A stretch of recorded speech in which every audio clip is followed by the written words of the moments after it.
semua tanpa terkecuali seluruh penyedia seharusnya memiliki STPT tersebut. Fungsi dari vaksin ini tersebut sebenarnya dia untuk memberikan suatu daya tahan tubuh yang sifatnya membentuk antibodi. Di saat momen seperti ini memang kita wajib menyampaikan STPT itu kan untuk kepentingan masyarakat juga sih sebenarnya sama pelaku penyedia tradisionalnya ini.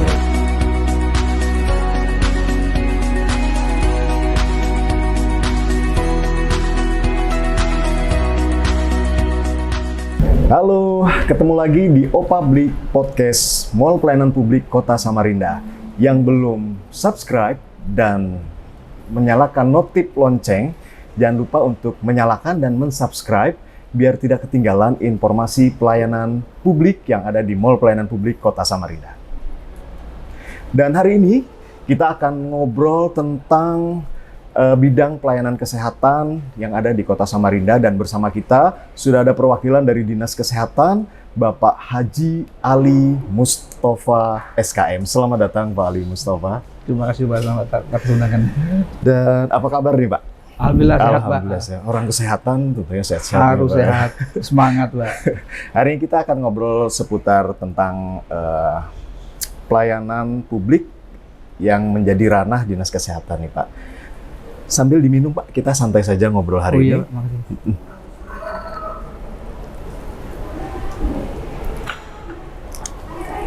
Mungkin bisa diperkenalkan dulu Pak. Pak Ali ini dari mana, terus silahkan Pak. Ya. Sebelumnya saya ucapkan terima kasih Pak atas undangan yang disampaikan kepada kami melalui Dinas DPM PTSP Kota Samarinda yang telah bersedia menerima kami dalam rangka memberikan informasi kesehatan khususnya di bidang pelayanan kesehatan, bidang kesehatan. Dan terkhusus kami dari pelayanan kesehatan tradisional yang dalam hal ini salah satunya menangani tentang perizinan kesehatan, pemberian rekomendasi dalam hal perizinan klinik swasta dan pemerintah, dan juga untuk para penyedia tradisional. Sebelum lebih jauh Pak, ini lagi seru nih Pak. Itu vaksin katanya bakal ada vaksin keempat tuh Pak, booster kedua kabarnya. Ya, benar, itu sebenarnya fungsinya buat apa sih Pak? Berdasarkan PMK nomor 10 tahun 2001 Pak, fungsi dari vaksin ini tersebut sebenarnya dia untuk memberikan suatu daya tahan tubuh yang sifatnya membentuk antibodi tubuh kita Pak. Jadi yang ketiga ini ditambah lagi biar lebih strong. Ya lebih strong ya, membuat kita ya lebih sehat, jangan sampai kita jatuh sakit sampai dirawat inap di rumah sakit, mungkin bisa bahkan sampai ke kematian. Oh gitu Pak ya. Jadi untuk meningkatkan antibodi terhadap varian-varian baru kali ya Pak. Varian baru. Oke. Itu kalau di Samarinda kira-kira kapan diberlakukan tuh Pak? Untuk pemberlakuan booster kedua, kita sebenarnya sudah ada dapat surat edaran dari Kementerian Kesehatan, edaran di nomor 380 tahun 2023 yang tertanggal tanggal 23 Januari, dan sehari berikutnya di tanggal 24 kita sudah melakukan pelaksanaan untuk booster yang kedua, dosis keempat. Sudah dilakukan Pak? Sudah terhitung dari tanggal 24 kemarin. Itu di mana nih Pak yang sudah melakukan? Ada di beberapa klinik Pak, khususnya di klinik dan puskesmas, terutama di puskesmas. Itu untuk vaksin keempat booster kedua ini ada batasan umurnya nggak sih Pak yang bisa dilakukan vaksin? Berdasarkan Permenkes dan Permenkes itu memang ada batasan umur, batas minimalnya 18 tahun. 18 tahun. Bisa divaksin. Tanpa ada batasan maksimal. Jadi mungkin ini bukti konkret bahwa pemerintah tuh keseriusan. Betul, serius untuk menangani COVID ya Pak. Oke, kita lebih ke dalam tentang kewenangan Dinas Kesehatan terkait pelayanan publik ya Pak ya. Iya. Itu sebenarnya Dinas Kesehatan ini kewenangannya untuk izin-izin apa saja Pak yang ada di Kota Samarinda? Berdasarkan Perwali, kita memang ada beberapa kewenangan untuk menerbitkan rekomendasi perizinan. Rekomendasi. Salah satunya itu ya, dan beberapa salah satunya di antaranya itu klinik pemerintah, klinik swasta, dan penerbitan STPT. STPT itu atau Pak menyangkut para penyiar tradisional untuk menerbitkan surat terdaftar penyiar tradisional. Jadi dan termasuk rekomendasi pendirian rumah sakit, pendirian apotik. Oh itu. Oke. Kalau seandainya saya bikin klinik, itu syarat apa yang perlu saya siapkan sih sebenarnya? Memang ada Pak beberapa syarat yang harus dipenuhi oleh pelaku usaha. Itu biasanya kan ada kalau dari persyaratan Pak, dia ada persyaratan izin usaha. Izin usaha, OSS Pak ya? Izin usaha dan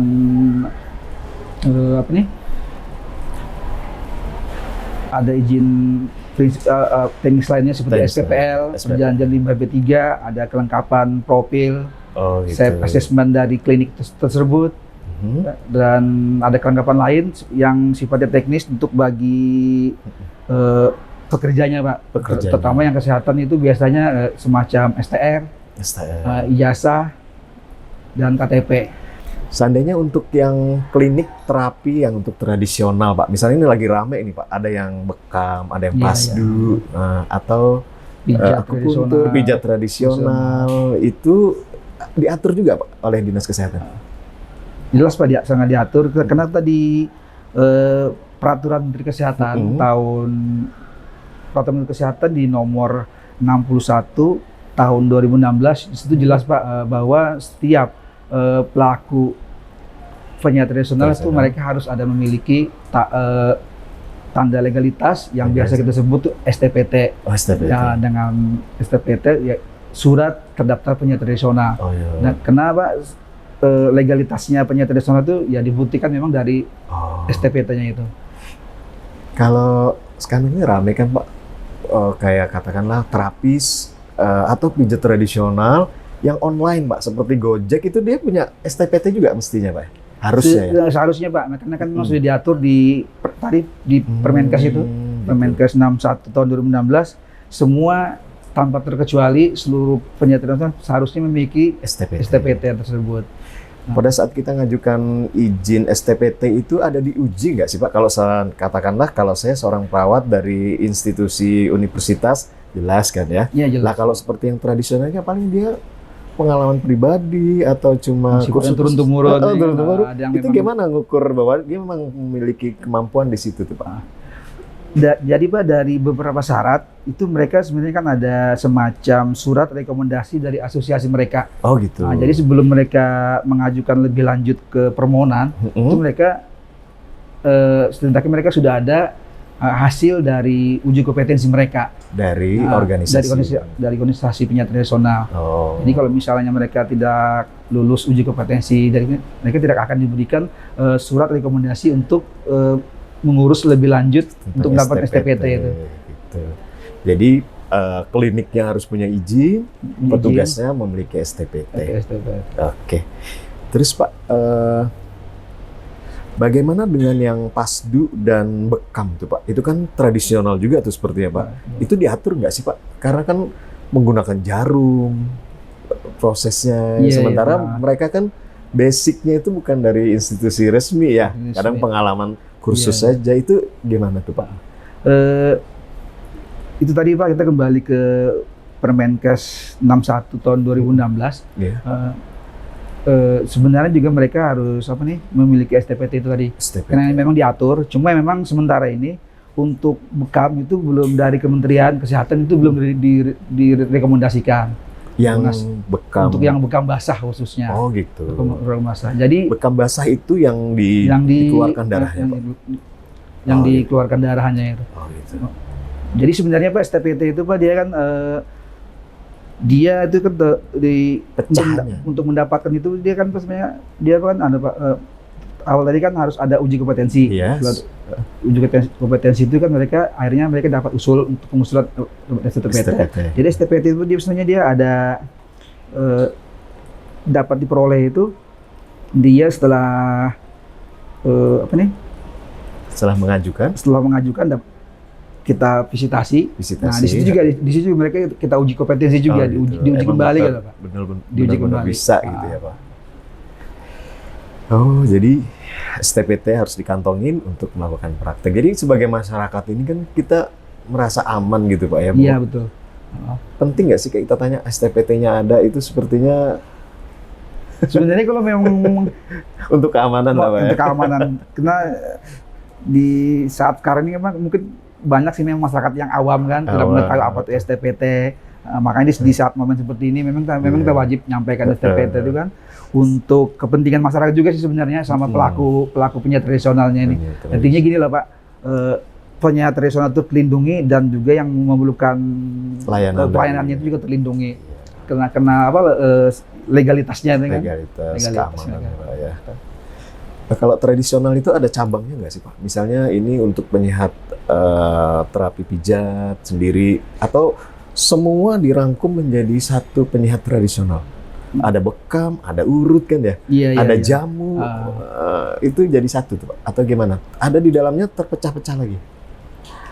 Itu sebenarnya gini Pak, sesuai dengan peraturan menteri, kesehatan tradisional ini kan sebenarnya dia terbagi Pak dari 3 bagian. Yang pertama itu kan pelayanan kesehatan empiris yang tradisional, yang kedua itu pelayanan kesehatan komplementer, dan pelayanan kesehatan integritas. Nah jadi di sini Pak yang empiris ini, yang empiris itu mereka sebenarnya terbagi-bagi. Nah, karena kalau kayak semacam bekam mereka kan ada punya asosiasi sendiri. PBI, Persatuan Bekam Indonesia, terus ada PKHI, Persatuan Hipnoterapis. Oh, hipnoterapi itu masuk penyihat tradisional. Penyihat tradisional, masuk kategori penyihat tradisional. Mereka terbagi-bagi, kan mereka ada masing-masing ada asosiasi sendiri. Sendiri. Oke.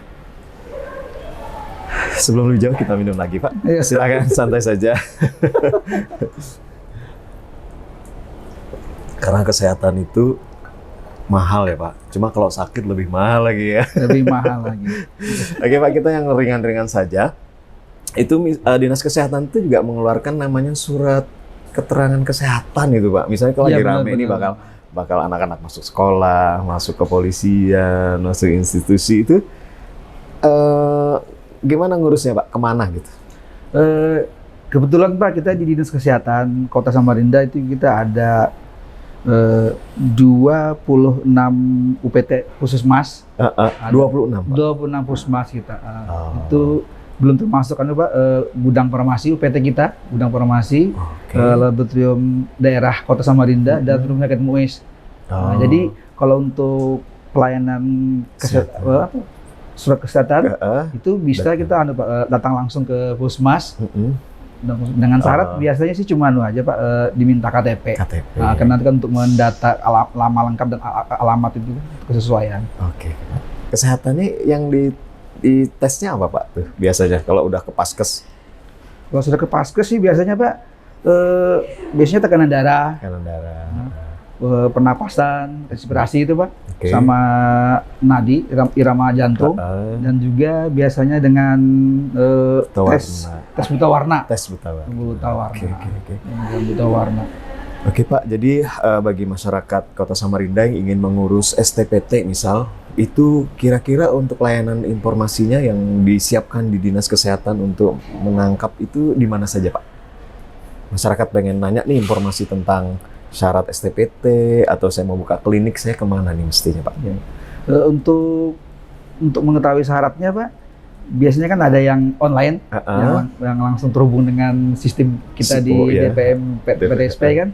Ada juga mereka langsung datang ke kita. langsung ke gitu. dinas kesehatan di lantai 3, khususnya di bidang Dinas pelayanan kesehatan di seksi pelayanan tradisional. Oh, Di situ gitu. memang ada beberapa syarat Pak, ada sekitar 8 atau berapa gitu persyaratan izin. Salah Oh, satunya gitu. itu Pak KTP, terus surat Organisasi. keterangan memang ada tempat prakteknya. Oke. Terus ada KTP itu tadi kan ada pas foto ukuran Pas 4x6, rekomendasi dari asosiasi mereka sendiri Oke. dan yang lain-lain, Pak. Jadi emang sekarang lagi zamannya online nih Pak ya. Online Di nih, Pak. DPMPTSP itu sebagai pelimpah kewenangan dari Wali Kota Samarinda untuk izin-izin dikumpulkan di satu tempat itu Satu Pak ya. tempat. Jadi online, kemudian fungsi Dinas Kesehatan ini memberikan rekomendasi ya Pak ya. Rekomendasinya.